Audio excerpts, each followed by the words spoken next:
Thursday morning, 9:30 in Central Europe. It's Space Café time. Our Space Café Law Breakfast with Steven Freeland will begin soon.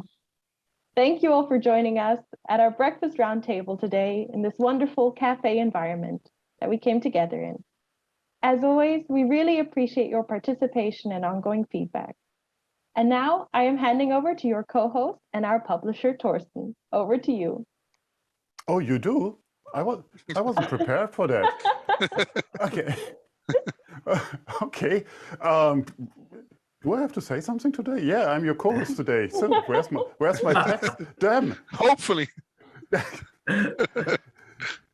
Nobody say I'm not prepared. So I'm here. So I'm Torsten. I'm your co-host today and publisher of SpaceWatch.Global, and we are, of course, a European-based online platform for information in it about space and new space activities. I know many of you are already familiar with our website. It's a bi-weekly newsletter that you hopefully received an hour ago in your mailbox, and our daily newsletters, and of course the Space Café podcast, and the radio formats that we started with our on our website. We also keep our fan shop open for you guys, and where you all can support us actively to become a space watcher. So, and we also have a wonderful supporter program, and we would like to thank all our private and corporate supporters that already committed their efforts to continue our work. So thank you very much. If you've missed any of our previous web talks, including the Space Law Breakfast, we have an archive available on our website in the event section and on YouTube. And of course, you know that already, because it's the 8th edition of the Space Law Breakfast, we will host the Space Café Law Breakfast with Steven Freeland live on a bi-monthly base. With that, I'm handing over to the real host today, Professor Steven Freeland. Steven, the floor is yours.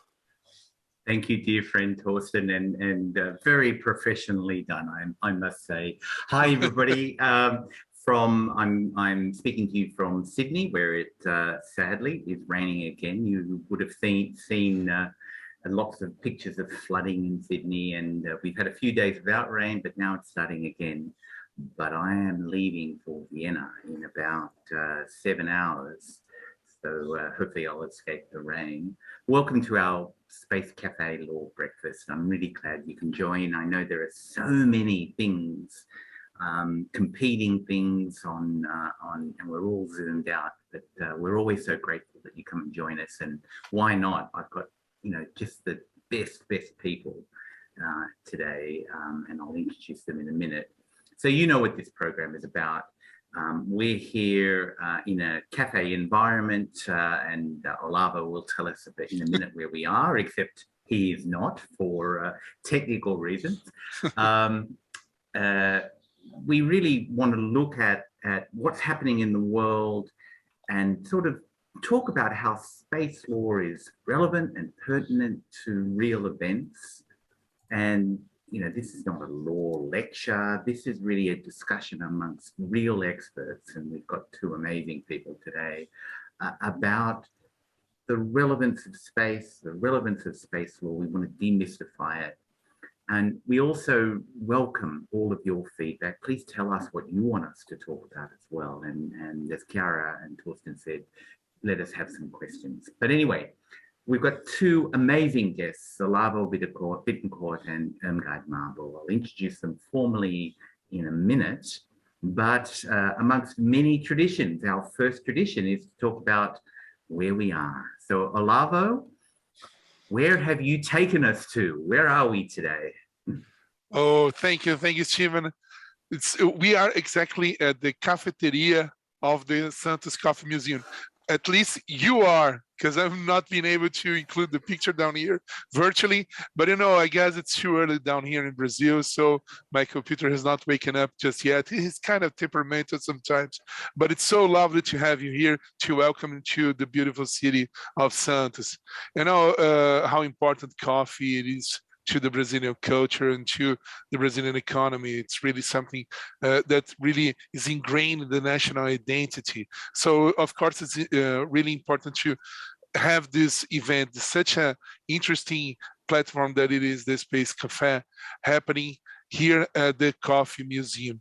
The Coffee Museum was established in 1998, but it operates in a very beautiful building, a classic building that was inaugurated 100 years ago, that once served as the Coffee Stock Exchange. And it's really interesting because it operated for quite a long time next to the Santos Seaport. The Santos Seaport is one of the biggest throughout Latin America, and the city of Santos, the coastal city down here in Brazil, revolves around the seaport. It really is a major milestone and really a major place for all of us down here in the city of Santos, and attracts quite a lot of attention, and economically speaking is quite relevant to us all. And when I mention Santos as a coastal city, it's always important to make a connection with this heritage of the city of Santos, its connection with colonization and transportation and navigation, because Santos was established back in 1545, almost 500 years ago, and it was one of the first Portuguese settlements down here in South America. And it's always important to keep a perspective in relation to what happened during that time and how sailors and navigators used to rely in the stars. They were guided by the stars, traveling after dark, covering quite a lot of distance, coming to different continents such as South America. So I believe it's a good setting as well, Steven, because it provides a connection with the stars that were so important to the early navigators, and also makes us recall the relevance nowadays of satellite technology and satellite infrastructure to global transportation. So once again, welcome to Brazil virtually. And I hope that we're going to be able to have a really lively exchange during the next few minutes. But the most importantly, I would like to say once again, thank you for the invitation. Steven, being here with you, with Irmgard, it's such a joy. I'm really proud of being invited to be part of this program together with two of the greatest giants that we have in space law. Oh. Thanks again for the invitation. Thank you. It's lovely, Olavo, and thank you for explaining where we are. When you talk about coffee, though, and the start, we're now having astronomical prices for our coffees here, global supply chains and everything that's happening in the world. So, a coffee typically in Australia is somewhere between $4 and $5, but now already people are beginning to talk about $7 coffees here. And I know in some other countries, it's even more than that. So thank you for inviting us here. Let's move straight into it. So much obviously has happened in the last few months, weeks, days. These are, we all understand, very challenging times. And what they really highlight for me, and I think for our guests, is that we really need to understand how global commons like space is governed and regulated. We need to look at various issues. So we're going to concentrate on a theme of humanity and cooperation today. How are the themes of cooperation? How do they represent essential elements in space? How are they encapsulated into the law, into the institutions? How cooperation, it's so important. We're seeing the power of cooperation now every day in response to events that are going on. How cooperation is vital to preserve the stability, the safety and sustainability of space, not only for us, but of course for future generations. And what are the risks that flow from geopolitical tensions, as we're seeing now, disagreements and conflicts that jeopardize cooperation? So let me introduce our guests more formally. They are dear, dear friends, but also, as Olavo said, but about himself and Irmgard, giants, incredible experts in the field of space law and humanity. So we have my dear friend, Professor Irmgard Marboe, Professor of International Law at the University of Vienna. Everybody knows her. She is the national point of contact for space law in Austria. She was the chair of the UNCOPUOS working group on national space legislation. She's advised the Austrian government in development of the Austrian Outer Space Act. She's a regular member of the delegation to UNCOPUOS. I'll be seeing you, Irmgard, next week at the Legal Subcommittee. And she's a member of the Panel of Arbitrators for space-related disputes at the Permanent Court of Arbitration. Irmgard, it's wonderful to see you here. Thank you. And Olavo, who you've already heard from, my dear friend from Brazil, is Professor of International Law at the Catholic University of Santos, where we are sitting today. He's an arbitrator at the Permanent Court of Arbitration in relation to space disputes. He's a board member on the International Institute of Space Law. He was the co-vice chair of the Hague International Space Resources Governance Working Group. He's part of the Brazilian delegation to UNCOPUOS. He's a member of the editorial board of the Journal of Air and Space Law and the Brazilian Association of Air and Space Law. And he's a wonderful voice for South America, and recently received the Diedrich Swischel Award at the IISL. So welcome to you both. Our next tradition, as you know, is your one word about space. So we've had lots of wonderful guests give lots of ideas about what space is, from expansive to extraterrestrial to changing to indispensable to collaborative. I use the word intergenerational. Torsten uses the word ambiguous. So Irmgard, what is your word? And while you're there, tell us what you got for breakfast as well. So Irmgard, welcome. What is your word for space? So perhaps first the breakfast, and first thank you very much for the invitation. I'm really honored and pleased to be here with you a few days before the Legal Subcommittee starts in Vienna. And we will meet in person, I'm sure, these days. And now we are still in Sydney. Actually, in Vienna, we have a sunny, very sunny day, and the prospects are well without any clouds. Actually, we're even suffering a bit from a drought, too little rain for this period of the year, which is spring, which is supposed to be some rainy for the plants and trees. So this is missing this year, and even mentioned in the news as a problem. So we are from one extreme to the other. That's probably characteristic for our time now. And I'm having coffee. No, first I start with a typical Austrian, and actually I must say it's a connection to Germany. We really like the dark bread, and when we are abroad, this is something we miss because you hardly find it, and you put only some butter on it, and that's fine. So it's very tasty dark bread, and this is I would say rather typical Austrian and German. And this is not typical Austrian, but we imported it from Italy, the cafe Latte, which I made myself, you see, with a glass, and below the white, and then the top and bottom white, and in the middle you have the coffee. So this is a cafe latte I look forward to having in a few minutes. But now my word, and it came to me that it would be sublime. It puts our little worries and problems into perspective. If we think about space, it expands our minds and it inspires our imagination. Wow, that is a wonderful, wonderful word. Sublime. Thank you, Irmgard. Thank you. And your breakfast looks great. Olavo, your word, and have you got something Brazilian that you're eating as well? Yes, I do. But once again, just thank you for the invitation. It's so great to be here.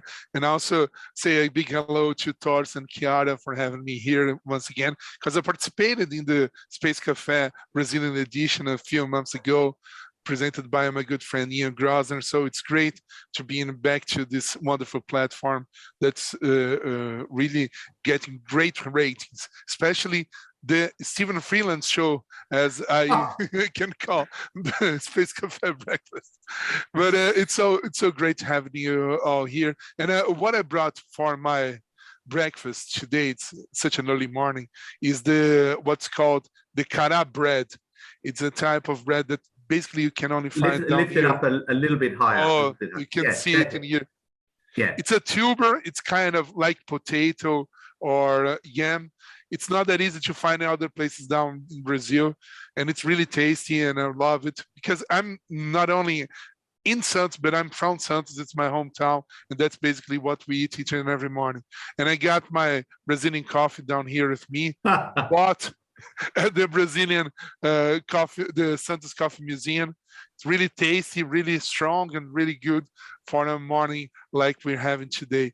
And as it's really so interesting to figure it out, the many words that have been used to describe space throughout the past few programs, the past few shows, Steven, so many different words that shows that, you know, space means a lot to us in different ways, taking into account different backgrounds, but how we can find out new ways of describing space and how relevant it is to the global society.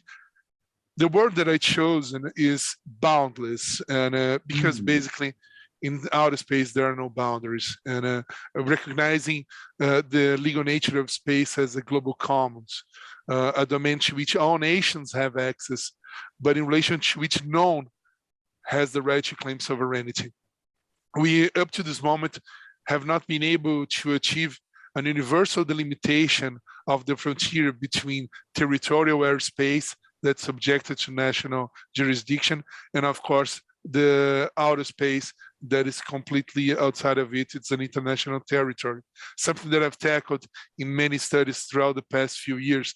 But it's really important to figure it out, this idea that in outer space, there are no boundaries. We are really in international territory. It's a global commons that each and every nation, each and every culture can access it and use it and explore it. And I believe that's really important and shows the relevance of outer space in the future of humankind, and not only the future, but also in the present. And also taking a scientific point of view, it's a good word also to describe the outer space for what it is. It's a domain that's always expanding, and it's finite, but without borders. So I believe boundless is a really interesting word to describe it. But of course, what we can see is that so many beautiful words have been used, as Irmgard just used sublime, and it shows that every space means a lot to each one of us. Yeah, thank you, Olavo. And I think you're absolutely right. As long as we respect space for what it is, then the possibilities are boundless. Our imagination is boundless, but you know, that also, as you know, and gives us a responsibility to do the right thing. So, you know, these are really challenging times. As I said, the world is facing climate change, pandemics, pollution, disparities of wealth, and of course now the scourge of war with its absolutely tragic human costs and consequences. If ever we need a time to emphasize the need for cooperation amongst peoples, amongst nations, amongst communities, this is the time. And this is our theme. So, Irmgard, let's, in a sense, start at the beginning and work our way through that.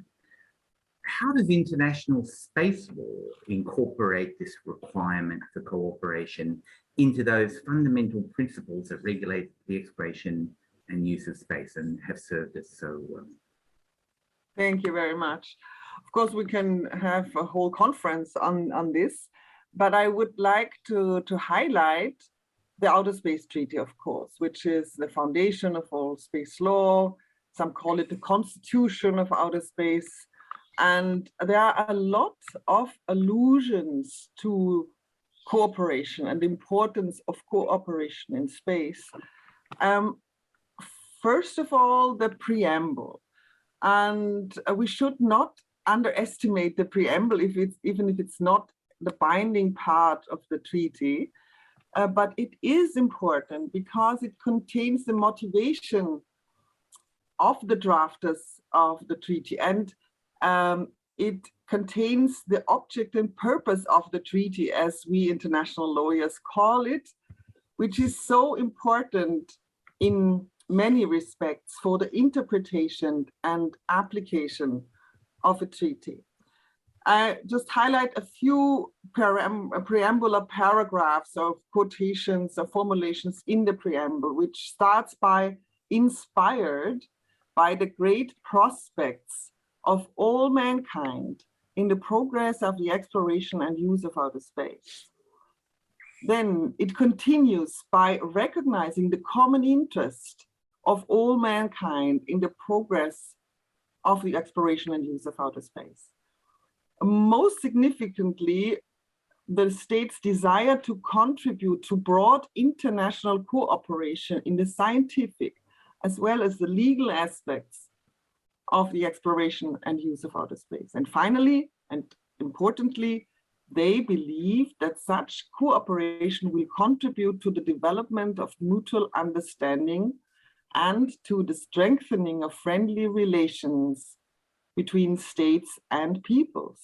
So this is the wording of the Outer Space Treaty back in 1967. And then in the operative part, the text of the Outer Space Treaty itself, of course, we have Article 1, which states that the exploration and use of outer space shall be carried out for the benefit and in the interest of all countries, irrespective of their degree of economic or scientific development, and shall be the province of all mankind. And Article 9 provides that in the exploration and use of outer space, states parties to the treaty shall be guided by the principle of cooperation and mutual assistance, and shall conduct all their activities in outer space with due regard to the corresponding interests of all other states parties to the treaty. So you see, there is a lot to say about the cooperation and how it is reflected in Outer Space Treaty when the treaty was drafted. So from the beginning, the importance of cooperation was highlighted. And then, of course, it is the challenge of our time to implement this obligation or this motivation of the drafters when they decided, yes, we want to go forward with this endeavor, because it was not secure at the time. Because some say, well, it's a threat to security, using outer space for whatever purposes. And this was not clear from the very beginning. But then in the 10 years after the Sputnik launch, the states became aware of importance of, and this is the progress of the exploration and use of outer space, which is in the preamble. We should make progress in this respect for the benefit of mankind. And now I think we should not forget it and really keep faithful to this text, which is ratified by 111 states right now. So really a broad basis of state parties which are bound by the treaty, but also voluntarily, so to say, they agreed to be bound by these principles. So this is really, we should always keep in mind the origins of space law, which highlighted the importance of cooperation from the beginning. Okay, thank you. And thank you for raising such power. You know, when you listen to those words, and when I was listening to you read, there's such powerful sentiments. Yes. And that was in the height of the Cold War then. And clearly, you know, as you said, 111 countries, including virtually every country that has space ambitions at the moment or space capabilities, has agreed to be bound by those powerful, powerful principles. So I think we can never repeat them enough. I think so. Thank you for raising them. And so, Olavo, we've heard about the law. What about the institutions of space? They are tasked with looking at issues that arise from space activities.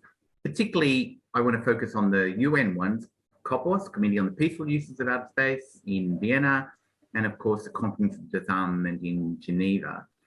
Do you think they're structured in a way that they should operate and we should operate through the lens of cooperation? Do they work in that respect? Yes, it's really interesting question, Steven. As Irmgard said, we could dive into that and cover so many aspects of the discussions. But one thing that I believe it's really important to strike out is how international cooperation is fundamental. It's a fundamental aspect in general of space law and policy, and it's enabled by some key institutions. And that is because, first of all, we must always recall the relevance of space technology and space activities in general to our world of today. You know, we rely daily on space technology and that orbital infrastructure that's circling the globe at incredible speeds. And right now, this call, this event, this show is somehow relies upon space technology, making it possible for us being in opposite sides of the globe, sharing the stage and exchanging some ideas in relation to space activity, space law and policy. Irmgard is 10,000 kilometers away from me, like Torsten and Chiara, and even despite all that, we are still able to talk live about some key issues of our times. And of course, we rely on space technology for navigation, for monitoring the environment, for checking about the weather in Vienna during the next few weeks. It's part of our days, and it's also really relevant to nations. You know, we must understand the relevance of space technology and space capabilities to the development, economic, political, and social development of each and every nation. But on the other hand, it's important to realize that access to space technology is not universal. And there's a relevant divide between spacefaring and non-spacefaring nations. So although we rely upon space technology in our daily basis, and even though each and every nation recognizes the importance of space technology and space capabilities to their own development, access to space technology is not universal. And how can we overcome that kind of gaps? How can we overcome financial, technological, military gaps that somehow provides this big divide between spacefaring and non-spacefaring nations? I believe one of the most relevant tools is international cooperation, especially the international cooperation that's conducted multilaterally in accordance with the provisions of certain institutions. And the United Nations plays a major part in the development, not only of the applicable legal framework related to space activities, but most importantly, to the promotion of international cooperation and global governance in relation to space activities, the exploration and use of outer space. And of course, during the past few decades, the UN has played increasingly a major role in so many different aspects, and it served as the forum par excellence for the development of space diplomacy. And we must always make reference to the efforts done by the UN Office for Outer Space Affairs, which certainly has a great legacy, and it's responsible for promoting international cooperation as far as space and space activities are concerned. But I would like to raise a question here, if I may, Steven, because I guess we are approaching a moment in our history that we should start to discuss more seriously the possibility of establishing an international organization for outer space, as we have in relation to other domains. And for instance, we could start to discuss the possibility of creating an ICAO for space, as we have for civil aviation. Of course, that new organization would have to be granted institutional tools to further advance international cooperation. But eventually down the line, that new organization could even have regulatory powers, some sort of jurisdiction in relation to the peaceful resolution of disputes. So I guess we're approaching that moment, but I would like to know your opinion, the opinion of the great names of space law, Steven and Irmgard. Do you think that we are really close to that moment, or there's still a long way to go? Oh, it's a great question. And perhaps, Irmgard, do you have any thoughts on this? I think it's a great vision, and I read really with great interest the report on the road to space traffic management of the IAA, the International Academy of Astronautics, in 2018, I think it was published.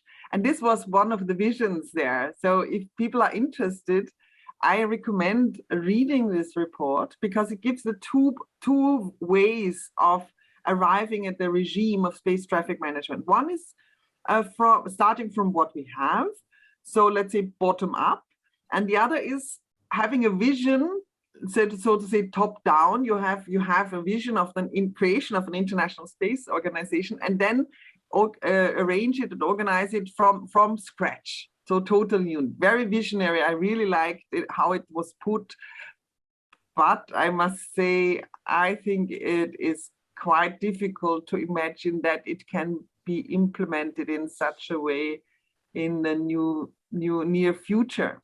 But I think it is important that we keep such a vision, and that it could be I would say it is a very good idea of global governance to have such an international space organization. But the stumbling blocks probably are that, unlike ICAO, we do not have so many countries interested in such an organization or actively participating in such activities like civil aviation. Almost every country is interested in it, carries it out, unlike space activities. So this is the most important stumbling block, I think, to this vision. But I'm glad that it's there, and I'm glad that Olavo also supports it. We should not lose it out of sight. No, I agree. I agree completely. And I think visionary is one of those words that have been used to describe space. And I think this represents part of that. But, you know, we have to deal with the reality of the way the international community works. This is not a reason not to do it. But, you know, I've been doing quite a lot of work lately in terms of suborbital and high altitude, and how are we going to deal with the regulation of that. And for a long time, there was this discussion about the space community and the air community about where does this fall? And we still don't have the answer to that, although there are moves slowly. And so to create yet another institution is challenging and difficult. But I think it's so important because, as Irmgard said, one of the great challenges we have amongst many challenges in space is the need to develop a sophisticated space traffic management regime. We don't have the tools to do that at the moment. And I don't think UNCOPUOS has the tools to do that. We need that sort of specialized, focused mandate to look at it, as ICAO has done, obviously, for obvious reasons, for airspace. So look, I think you have unanimity amongst the three of us, at least, about this, and I'll see what others think as well. I also wanted to thank you, Olavo. I found it ironic that you were talking to us about the need for technology and understanding technology when you're the only one who couldn't download the cafe.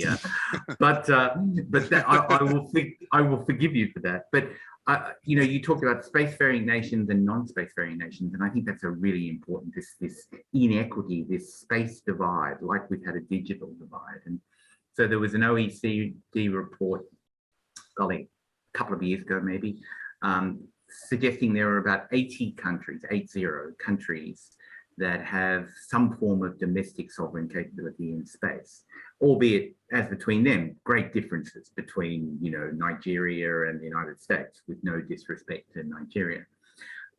But that also means there's 120 countries that have no capability, and yet they are equally dependent on space, because we're all dependent on space. So I think, you know, you must continue that voice, as far as I'm concerned, Olavo, to highlight these inequities about, you know, the way space is utilized.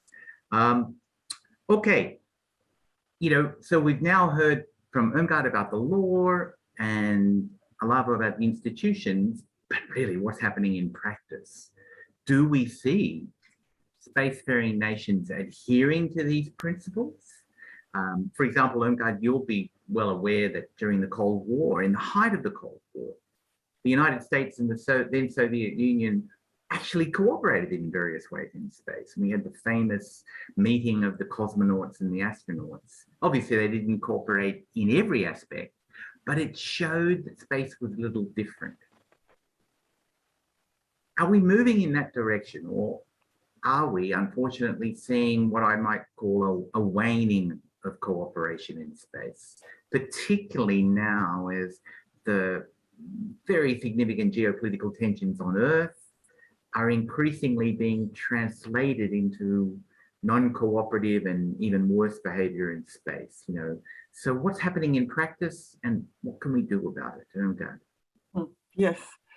Yes, indeed. Unfortunately, we see a waning of cooperation in space. It is a big disappointment, disillusionment, I would call it. Perhaps we have been too optimistic after 1989, the fall of the Berlin Wall and the end of the Cold War. We in Europe thought that Russia now also shares the same values as other Europeans, namely freedom, democracy, human rights, and the rule of law. We were pleased to see that Russia ratified the European Convention on Human Rights in 1998 and joined the Council of Europe. Perhaps we should have been alerted earlier, for example, when Russia did not comply with many judgments of the European Court of Human Rights. And on the 15th of March, the Council of Europe excluded Russia with immediate effect. ESA ended its cooperation with Russia in the ExoMars program on the 16th of March. This may be a coincidence, so one day after the other only, but it may also be an alert for the future to select our cooperation partners well. Probably from the European perspective, it will become increasingly important whether a country shares the European values or not in the decision to cooperate in the area of outer space. Thank you, Irmgard. Thank you for giving that distinctly European perspective on and how things on Earth obviously impact on this cooperative framework for space. And that really is, it's interesting you raised that, because Olavo, we've got the International Space Station, of course, haven't we? Which probably is the most striking example of international cooperation in space. It's so complex, it's brought together two of the world's major powers in space, Russia and the United States, along with all of their other partners and partner states, into this incredible cooperative venture. And despite technical and financial problems from time to time, that cooperative spirit has provided a sense of hope. We've seen it even so recently with the new astronauts and cosmonauts arriving on the space station.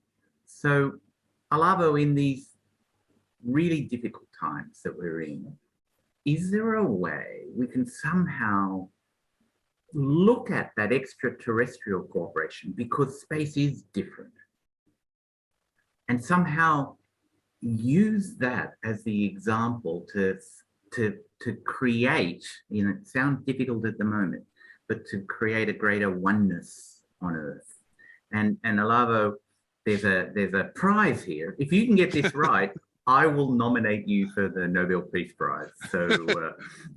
So how do we use this power of cooperation, albeit that things are being challenged in space, to help us on Earth, to have this overview effect, to have this oneness on Earth? Is it possible, or am I just dreaming? A Nobel Prize question. No, don't think you're just dreaming, because we must never take for granted the power of international cooperation. Of course, we are living a very difficult moment, and it's not something that's happened overnight. You know, the past few weeks felt like years, And the past few years felt like decades. And we're just coming from a very long tragedy that has been the pandemics, and now we're facing international wars and conflicts spreading throughout the globe. So it's a very difficult moment that we're seeing. And of course, in this complex multilateral world that we're facing right now, where everything's so fluid, where enemies become friends and friends become enemies each and every year, each and every moment, it's always tricky to figure it out how we can overcome those differences, those barriers, in the name of common grounds and common interests. But I believe that International Space Station may serve as a beacon, as a milestone that can serve to inspire us towards some solutions, because the ISS is not only a great technological achievement by itself, but it's really important for what it means that men and women from different nationalities, with different backgrounds, cultural backgrounds, have been capable of effectively working together in a hostile environment towards the benefit of all mankind. That's amazing. That's something that it's a symbol of international cooperation.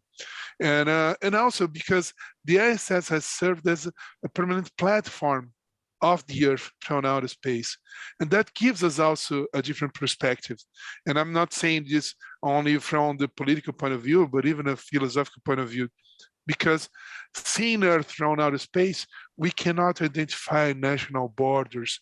And we know that major international conflicts are always related to frontiers and borders. And the planet itself, it shows like a beautiful and fragile ecosystem that's interconnected. And it's really an amazing picture that I guess it strikes us all, especially those that are really embracing space technology, that are really focused on space achievements, because it gives us a human perspective and universal human perspective of a shared history, but also of an interconnected fate, an interconnected future. And I'm always amazed to see how fragile the Earth seems from outer space, how razor thin the Earth atmosphere seems from outer space, and we rely on that to survive. And so I guess it's a good moment to quote a great space expert as well, Carl Sagan, because Carl Sagan has written so many beautiful books and works, but there is one book that I love very much. It's The Pale Blue Dot, that I have it here, that I bought it when I was a teenager. It's basically falling apart, my copy down here, because I read it so many times. But there is a passage in that book that's really amazing, and I guess it can inspire us all, because he's making a reference to a beautiful picture that was taken by Voyager 1 back in '99, 6 billion kilometers away from Earth. And it shows the planet as a pale blue dot, almost impossible to being able to be seen in the background of the blackness of space. And he says that that image is really important to us, because there is no better demonstration of the folly of human conceits than this decent image of our tiny world. And then he says, to me, it underscores our responsibility to deal more kindly with one another and to preserve and cherish the pale blue dot, the only home we've ever known. I believe those words are really relevant nowadays, especially in those difficult times. Wow, thank you. Thank you so much. And thank you for bringing us back to those words of Carl Sagan. He should get a Nobel Prize as well as you. Sure. Perhaps it's a joint prize. But I think you're absolutely right. And you know, that's why we do this, isn't it? Because we find space, all those words we use to describe space, inspirational, visionary, sublime, cooperative, boundless, they all mean space is different, and we can use it.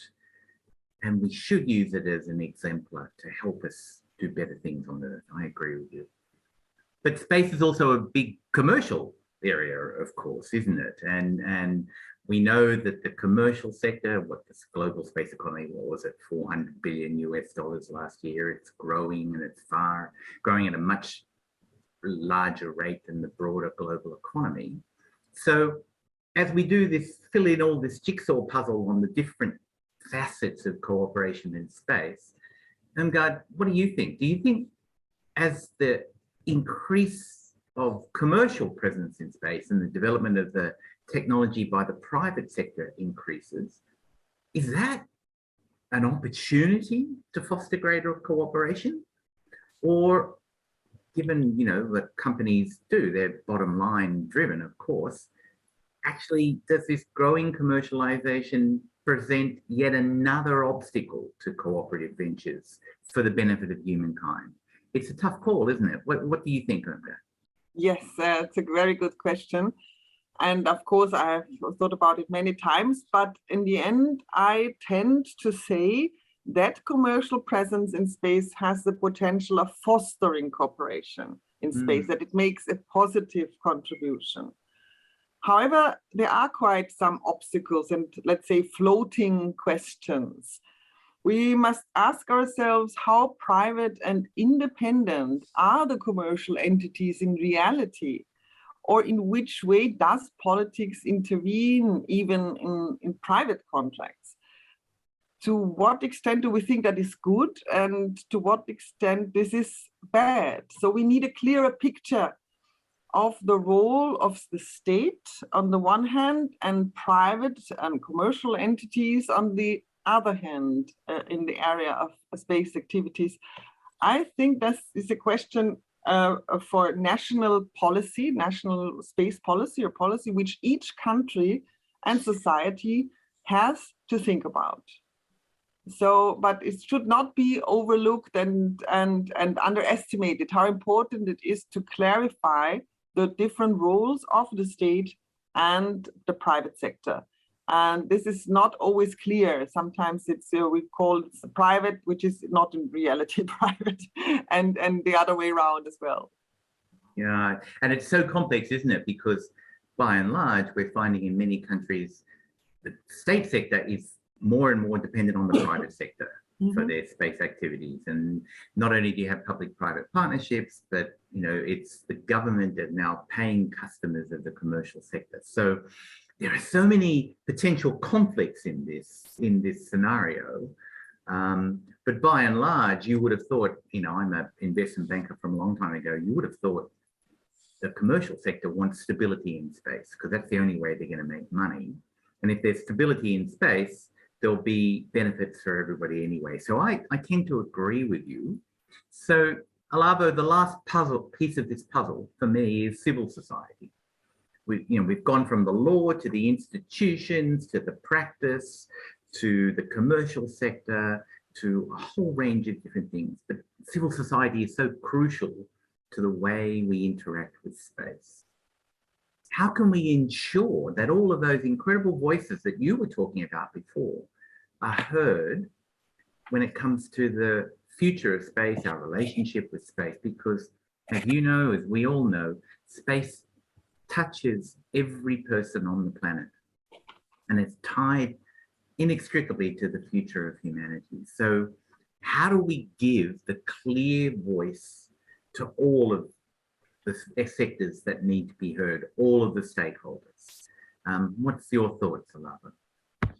That's really important, I believe, Steven, because, you know, we must always realize how relevant space technology is to our daily lives, as we just said in the beginning of the conversation, and how human lives are impacted by that technology, how we constantly rely on that orbital infrastructure for each and every day, each and every moment of our lives.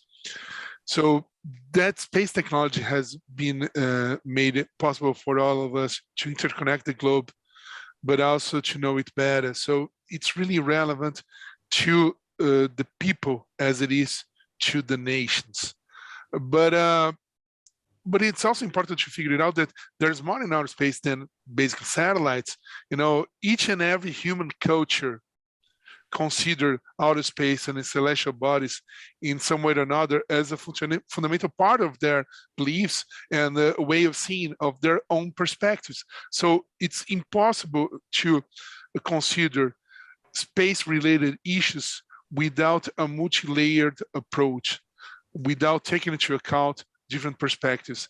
And that's why I believe we always must open the discussions related to space to a multi-stakeholder and broader scenario in order to take into account those different views in relation to key issues.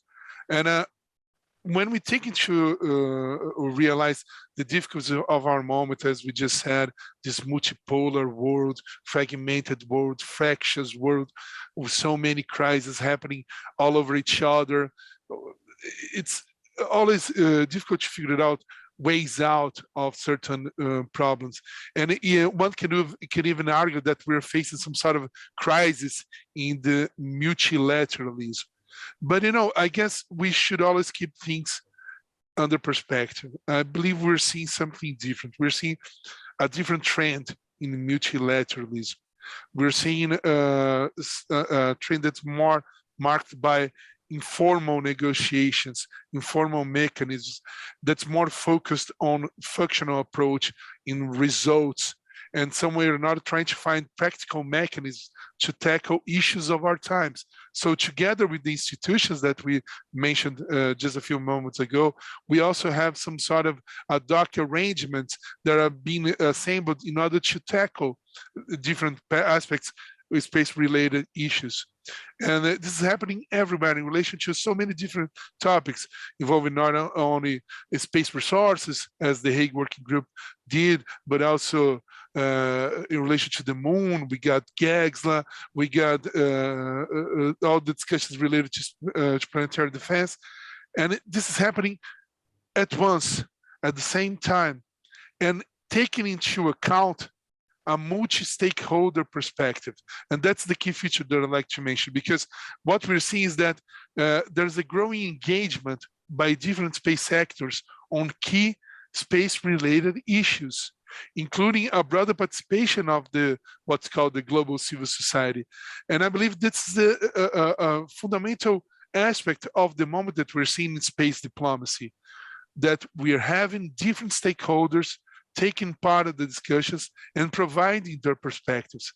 And this is really an amazing moment, because once you put it all together and we can identify the different views and the different interests that those actors bring to the table, we can understand better the problems, and we can even find ways out of certain solutions, because oftentimes as negotiators, we tend to think that once you bring too many topics into discussion, it's going to be harder to find solutions. And oftentimes, by experience, what I've seen is that sometimes it's better to bring different perspectives, to bring other options into the table, because then you can provide different bargains and different trade-offs that can somehow solve some difficult stalemates. So I believe there's a fundamental aspect of multilateralism in outer space, in space diplomacy right now. It's the engagement of the global civil society. And that can be further enabled by many different mechanisms. It can be by institutional mechanisms, like it's done by, we just had the UNUSA, but also by education and capacity building. And as an educator, as a professor of international law and space law, I take that as my personal responsibility to provide to a greater number of students and researchers around the globe information in relation to not only space law, but space policy, in order to identify perspectives and try to find solutions to the key issues of our times.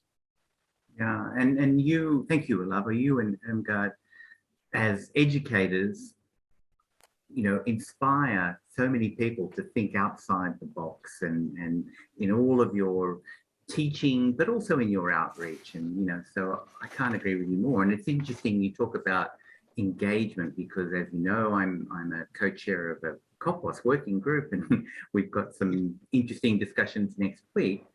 And you know, we're looking at the topic of space resources as an example is so complex.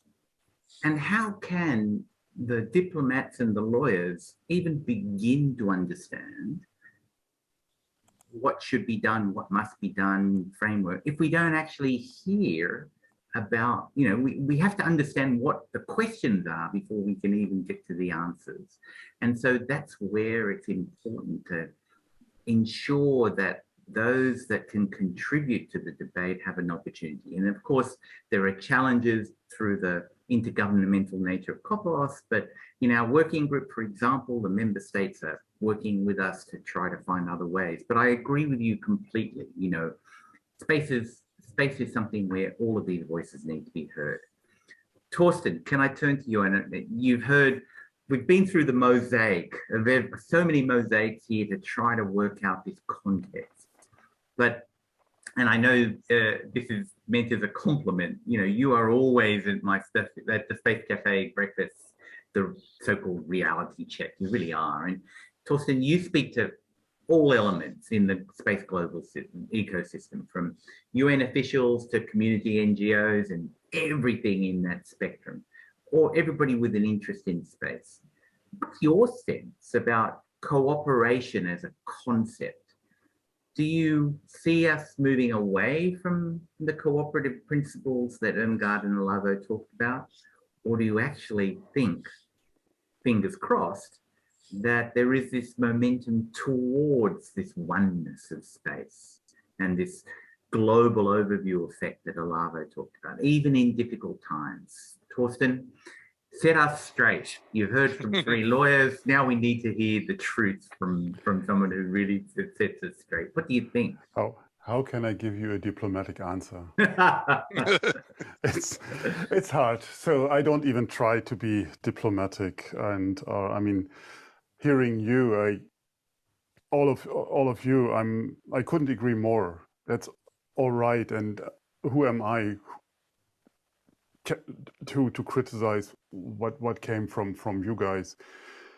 But it sounds we still are in our bubble and feel ourselves comfortable in our own bubble, in that case, in our space law bubble. And from time to time, not referencing what goes on in the world. And I don't talk about the disaster that we see right now.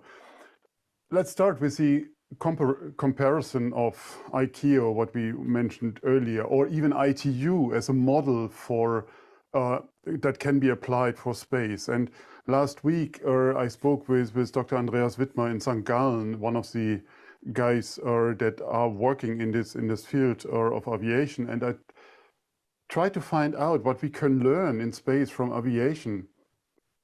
Bottom line is, there's not a lot, and there's not a lot in common. At the end, there are a few particular elements which are working. And you mentioned it earlier, almost every country in the world applies to the ICAO rules or to the ITU rules, because it's their business. It's what they need to sustain. Space is not part of that, not necessarily an active part of it. They use all the services, as we all know. So, but I also had this week, so 2 days ago, I had the chance to speak with Alexander Gerst, our German astronaut, and he spoke so inspiring about this cooperation that we see in space and that we need in space, that you say, wow, that is cool. That really inspires. I mean, I would like to agree to all of that, but it's very hard. And I'm an optimist, but right now I have from time to time more darker thoughts, which are not good. Coming to the commercial or bringing commercial companies into this picture here. Do they have a global vision? Yeah, for sure. But how do they apply to the ESG rules, or to sustainability rules, or to cooperation rules if it's not needed to increase their profit, increase their shareholder value? And I'm not sure if those elements can find in a balance together. And that's also what I see on the space resources side. We have a few regulations, national regulations, that allow companies to go to the moon, to go to celestial bodies, to mine them, to sell them, to make a hell of a lot of money. These trillions of money that we all see on the slides. And then there is the benefit for all humanity. as Irmgard mentioned earlier. How does that fit together? Because a few companies, a few people are getting richer and richer from whatever, in that case, of space. And I think here's a big debate needed. The effects we don't see only in space. It's also including climate change. It's a problem. I mean, it will be a disaster for all of us sooner or later if we are not working together. But people don't do that. So coming back to the point you mentioned, I don't see that we are heading the one spaceness vision, unfortunately. We have blocks, and we had these blocks before or as a result of the Second World War. We had the two major blocks, even here in Europe. We had the Iron Curtain. Irmgard mentioned it fell, but did it really felt, or was it just paused for a moment, and it's coming back now in brutal reality? Yeah, maybe it's now 500 kilometers further east from us here in Berlin. That the new Iron Curtain will appear, but it's there, and so I think we will reflect that also in everything what happens in space. And I mean, we had the Russian Asa test last year, and we mentioned also in our programs, yeah, it might be a call to get Russia back on the table and on including them into discussion and so on. Put it into the context right now. It has really a bitter feeling for me. So, and Irmgard, I agree with the 89 Berlin Wall fall. Europe was blessed in this last decades that we hadn't seen an active war here. And yes, our friends in southeastern Europe might see that differently on the Balkan because they had a real war, but Central Europe was blessed. But there was, as far as I remember, and the books remember, there was not a single day when humanity is living on this planet that we had a day of global peace. So I think many of those, what we discuss here, are an illusion and an utopia for all the right reasons, because we sometimes need these utopian ideas to move in that direction, that even achieving a part of that is good, and is a good enough, as we would say it in the industry. But I just want to mention I'm an optimist. Yeah, even I couldn't bring that now across well enough. But these are my thoughts to your question. Yeah, thank you, Dick. And you know, it's always good to hear that perspective. Except I would say, and I'm sure my friends would have views as well, that for all the reasons you put forward, we have to be louder in the voices that we are. We have to have the conversations in Legal Subcommittee next week rather than shutting them down. You know, and I'll talk about Legal Subcommittee in a minute with Olavo and Irmgard. But you're absolutely right. But you know, optimism, it's one thing to be optimistic, it's another thing to have utopian ideas. For me, the ideas that Olavo and Irmgard are talking about are not utopian ideas. They are real ideas, because we have no other choice. We have no other choice.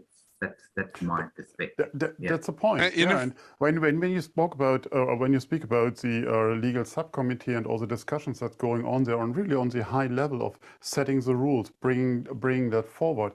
I mean, how much is communicated about it to the normal people that you need? I mean, we're still acting in our own bubble. And it's not just the law bubble, it's just also the space bubble. I mean, if we say how many people do we reach? It's potentially 500,000 globally out of whatever we are, 8-9 billion. So, and the rest, we can't reach. So how to transfer that particular message to people on the street, which are the voting power in our democracies, to make these voices louder. I mean, we see people on the street now for climate change, the younger generation, what is great. I mean, is the deal that they are missing Friday school? I'm not sure about that, because knowledge is needed to understand what's going on. But okay, there's at least a movement out. I mean, where there was 68 movements, I mean, a few years before I was born, that gave us some new ideas.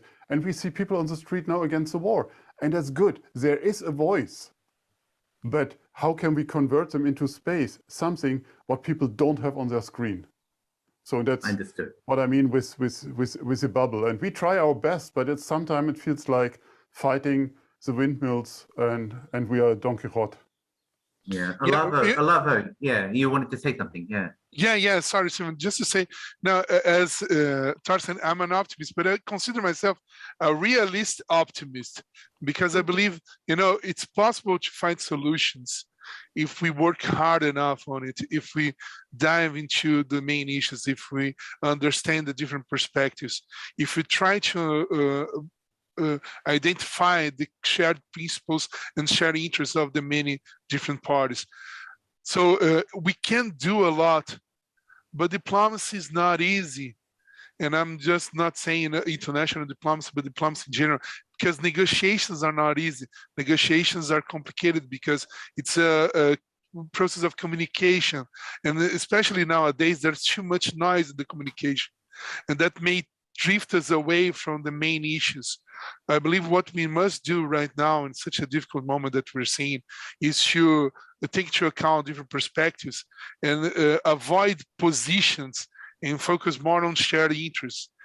There are some shared interests in relation to space activities that we could use as a leverage in order to find solutions. And they're related to many different topics that are under discussion at the Legal Subcommittee starting next week. I agree. Irmgard, how do you respond to Torsten's reality check?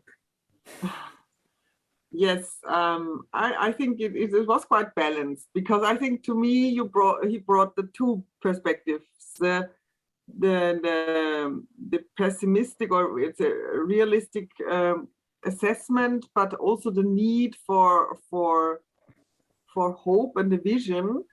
And but also that space is different was also an interesting, important message. So this is perhaps a realistic way out, to say, well, we will never reach the full and all population, but relevant players at least. So the relevant players should cooperate. And even if that's not 100% of the population or of the businesses or politicians, but we need to reach out to the people who are interested and who are stakeholders and who can do something about it. And perhaps then that is the most important thing and a realistic thing perhaps to do. I agree. And, we're not very good at cooperating on climate change, on the pandemic, on so many things. But we are seeing, in response to what's going on at the moment, a reassertment of cooperation amongst many countries, and I think there's a real power to that. Before we get to the questions, I know we've got some. We've mentioned Legal Subcommittee, so it's on next week. As I said, in 5 hours or 6 hours, I'm flying to Vienna. Irmgard, and I'll see you there. What are you looking for in this day and age, given the circumstances? Briefly, because we're running out of time, but what do you think, what will you be looking for at Legal Subcommittee next week? So really looking forward, of course, is the working group on space resources. Yay! For you personally, but also, it helps, but the topic is very, very important. It has occupied me for the last years, and Austria is a state party to the Moon Agreement and is sort of the host of the Legal Subcommittee and the UNCOPUOS, so has this particular interest. Actually, also, you know at the time of the Moon Agreement, the Austrian delegation was very active, and the Austrian draft was eventually adopted. So, but we do, this is the interest. It doesn't mean that necessarily we have to defend and implement the Moon Agreement throughout the world. But that it is now, this revived discussion is certainly of a great interest for me and for Austria, I would dare to say.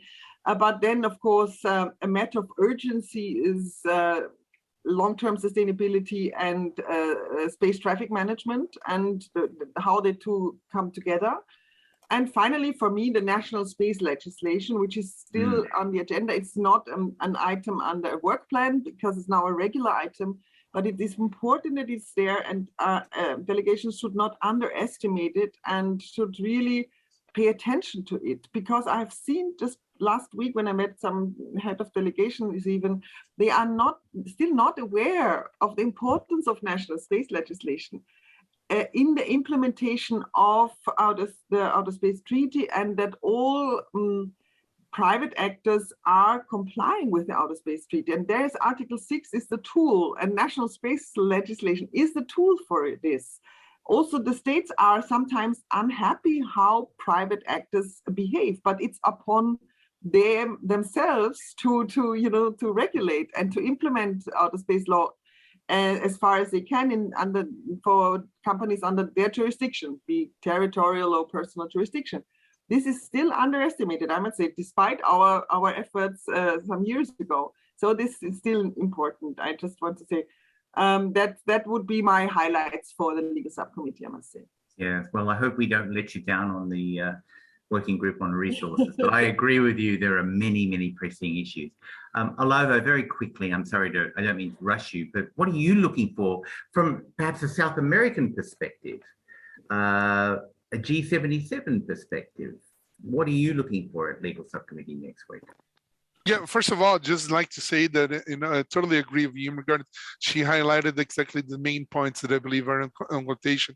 And also, I'd like to say to you, Steven, that you got a great responsibility on your hands, but I'm pretty sure you're the right person to lead the discussions of the working group on space resources. And whatever you need from my side, I'm just stepping aside from the discussion. If you need any assistance in relation to material and documents related to space resources that we've been able to gather throughout the many years of the Hague working group, you can always count on me. And I still don't know exactly I'm going to be able to meet you all in person in Vienna, or in which capacity. It's still all hanging in the air. But of course, I agree with each one of you of the main issues that are much more connected right now to the evolution of debates on space resources that, of course, present different concerns to developing nations. Taking into account the developing nations, they do not have access right now the technology involved in space resource activities, but of course they have interest, and of course those nations rely upon the export of mineral commodities that eventually down the line are going to be connected to space resource activities. And also the other issue that I believe it's spreading around the globe is the discussion of long-term sustainability, because since we now rely upon so heavily on the space infrastructure in our daily lives, and that affects the civil society as well as the international community, we must find ways to develop more responsible behavior in outer space to make those activities sustainable in the long run. And I guess every nation right now realizes how outer space, and especially orbital space around the globe, is a finite resource that must be used wisely and reasonably. And we must take into account that the idea of space sustainability intergenerational. So we must have the ability of balancing the present needs, of the present generations with the interests and the perspectives of future generations. That's not easy to be done, but that's possible to be done. And I guess that's the main challenge that we're going to be facing right now at the Legal Subcommittee, with so many conflicting issues, so many different perspectives, how to find the middle ground, how to identify the shared interests, how can we somehow support international diplomacy in order to tackle the main topics of our field. It's going to be challenging once again, but I'm pretty sure that we have a better picture of what's at stake right now and how we can work together towards some specific solutions. Yeah, great. And I'm so glad you said intergenerational, because that was my word for space. And I completely agree. Torsten, we are, of course, like always, are way over time, but maybe we could take one or two questions. We can deal with the other questions, you know, offline afterwards. But are there any burning issues that the audience has raised? Yeah. Right at the beginning, we got a question from Mark. And thanks for that. He always points us in an interesting direction. So is space a borderless room, or are the jurisdictions and rights virtual borders? Oh, Irmgard. Oh, how can you summarize the jurisdictional issues of space in 35 seconds? I'm not sure. If anyone can, I'm sure you can, Irmgard. What do you think? No, of course there are no borders and no sovereignty claims, but the whole system of space law rests on jurisdiction, as Steven put it, on jurisdiction of states here on Earth for their space activities. So they are responsible for their national space activities wherever they take place, in the void of outer space, in Earth orbit, in moon orbit, or in deep space. There's always this connection, this legal connection of the space activity, of the space object to the states here on Earth, and these states are bound by outer space law. And that's why we have this important outer space treaty that tries also to balance the interests of spacefaring countries and non-spacefaring countries. We were very well aware at the drafting time already that there is this discrepancy, so that why you always read this reference to the developing countries, and regardless of their stage of economic and scientific development. This is quite often mentioned, regardless of their scientific and economic development, that other states must be included. But this, let's say, balance of interest is done on Earth, so to say, on the basis of the Outer Space Treaty, and must be implemented and applied to space activities wherever they take place, on the moon, for example, also. So that's the system, how it works. Oh, thank you. And that was really, really clear. And I hope that answered the question. Torsten, one more question, which I'll put to Olavo, I think. I love the 30-second interpretation of a law professor. But it worked just as brilliantly. It was fantastic. It was a fantastic answer.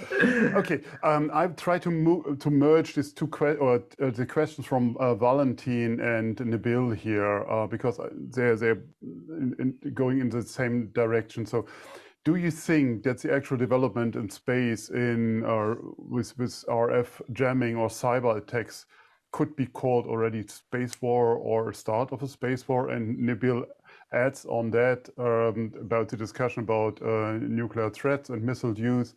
Commercial satellites are cyber targeted during conflict. What can be proper countermeasures, and how space norms and law are responding threats? My God. Wow. 30 seconds, Olavo, to answer. That's another show. That's another show. All I'm going to say is this. I'm really concerned about the situation right now. And I can share with you the concern, because we can see during the recent weeks how space technology is important in an international conflict. And I'm really concerned about the possibility that eventually outer space may become a theater war. We've had lengthy discussions on that regard at the Milamos working group that Steven leads with Professor Ranjiku. And of course, we understand that the rules applicable to the military use of outer space are not clear. And we do not have a specific set of rules in relation to what is allowed, is not allowed, or even specific behaviors that are connected to the military use of outer space. In a moment like we're living right now, with the emergence of new space forces in several different nations, and the concern in relation to the growing militarization and weaponization of outer space, my deepest concern is that eventually someone may pull the trigger and attack voluntarily another satellite in orbit. That would produce a chain reaction that would be really hard to contain, and of course would produce quite a lot of damage to the long-term sustainability of outer space. So just in a nutshell, I'd like to say that I'm really concerned about this topic, and I believe it's gonna grow, get more and more attention by the international community during the next few days. Thank you. I was interviewed on today that by note, about one just one thing, Torsten. Torsten, just to say, I was speaking about this topic today because Australia today formally announced its Space Command. The point I made over and over again is there are no winners in a space war. Everybody is a loser, and I think everybody understands that, and I think that's a really powerful message. That obviously for geopolitical reasons, the rhetoric won't say that now because people have to take certain geopolitical rhetoric positions. But it gets to the heart of what Irmgard and Olavo were saying, that we actually have more in common not to cross these lines because there are no winners. And all those who say a space war is inevitable, and of course, you never know, it becomes a self-fulfilling prophecy if you say that, and we just have to be very careful.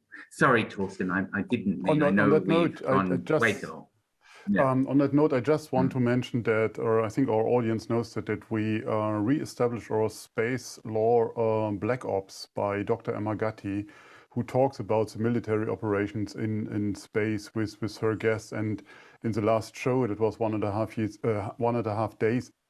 Weeks ago, not days, 1.5 weeks ago, she talked with Blood and Bone about the potential of extending the current war into space. So it's worth to listen to them from a really military point of view. But that's just as a side note. Yeah. Good.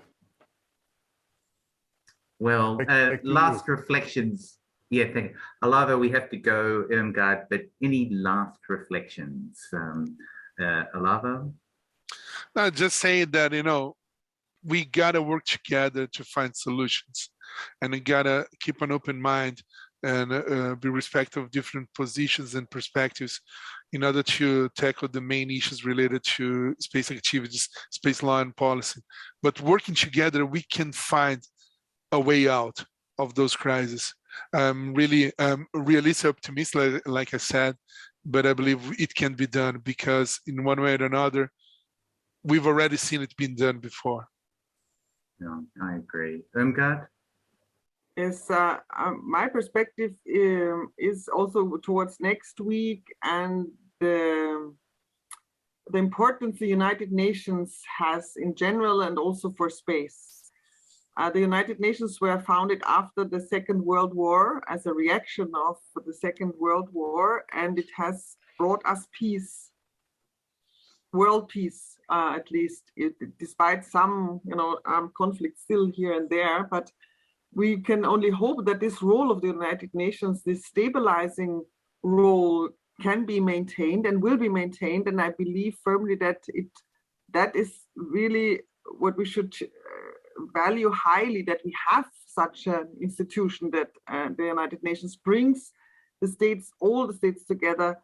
I only regret once again and more than ever that now, due to corona pandemic, we do not have a real meeting. The format has changed, and we have a hybrid, somehow limited personal presence, only a very limited personal presence. Most of the delegations probably will be only online connected. So this has brought a big change in our working methods and how the delegations are used to deal with difficult issues and problems, namely right. in the breaks and in the corridors and in extra meetings. We will not have this next week and in the next weeks, and I don't know when we will go back to normal. The normal diplomatic relations would be in person. And this is an important, essential way of communication and cooperation, as is the topic of our talk today. This is the pessimistic view I have, that we will not have the tools we usually have because of these restrictions. So that's my concern, that the UN has its role and is able to perform its role. I'm really confident, but now with this additional challenge of hybrid meetings, that can be really negative. I don't know how we will deal with that, but yeah, with that pessimistic note, I must end here. Yeah, well, it's been challenging chairing our working group in a hybrid form, and it's one of the reasons that I'm going to be there in person, because at least for those in the room, we can have some, yeah, I agree. Yeah. Look, Irmgard and Olavo, thank you so much for giving up your time. It was just wonderful to listen to you, and inspiring, but also I think we all are optimist realists, with different emphases between the optimist and the realist, I think, amongst us all. But it was just wonderful to hear both of your perspectives. Thank you for joining us. I hope you've enjoyed the discussion as well. It just gets better and better, Torsten. And next time, we'll be in Delhi, which will be wonderful, when we'll have on the 25th of May, amazing people again, Ranjana Kaul from Delhi and Kai Strögel from Germany, who will talk to us again about the issues of the day. It will be great. Please come and join us, because as you can see, it's just such a gold mine to have such wonderful people in a cafe setting where they can really talk to an issue. And Olavo and Irmgard, thank you so much. I really enjoyed talking to you, and thank you for joining us. Torsten, back to you. Back to Chiara. If you're Chiara, my apologies. Chiara, back to you. Thank you. Thank you so much. It's really been wonderful again to listen in, to also get the grip of the current state of affairs, but also to see the optimism there. So thanks so much for this inspiring talk. And before we finish for today, I just want to give a rundown of our next event. So today we actually have the second day of the Impulse 22 conference, the Space Outreach Conference. And the kickoff yesterday was amazing. So definitely very much worth your time. And then also this evening, we have our third event together with the Space Arbitration Association. The panel hosted by Laura Zelensky, answering or trying to answer the question of, is there room for private parties in international space law? And then tomorrow, on the 25th of March at 4 p.m. CET, we have our next Space Café Germany with our guest presenter, Markus Moslechner, who will be talking to Dr. Ernst Pfeiffer. This, of course, will be in German. And then next week, on the 29th of March, we'll have our 33 Minutes with Laura Ann Edwards, where we will tap into her passion for sustainability, innovation, and human thriving in space to discuss the future of space exploration and space-Earth collaboration. So all events are going to be online on Eventbrite. And as always, we love to hear your feedback, so check in with us on Twitter, Facebook, and LinkedIn. Don't forget to sign up for our daily and our bi-weekly newsletters. And if you want to treat yourselves to something special, become a Space Watcher today. Your support helps us greatly. So just take out your credit card and visit our fan shop at shop.SpaceWatch.Global. We do really rely on your support to continue our work. Thank you all for your interest today and for asking so many great questions. And of course, a huge thank you to Irmgard, Olavo, and Steven for this inspiring chat and for being our guest. Steven, have you been happy with the program today? Oh, it's just, as I said, it just gets better and better. And it's just been wonderful to hear such insights in such difficult times. And so I'm already looking forward to being in India next time. And I hope everybody will join. So thank you for joining us, everybody. It's been wonderful. Thank you, and stay safe and stay well.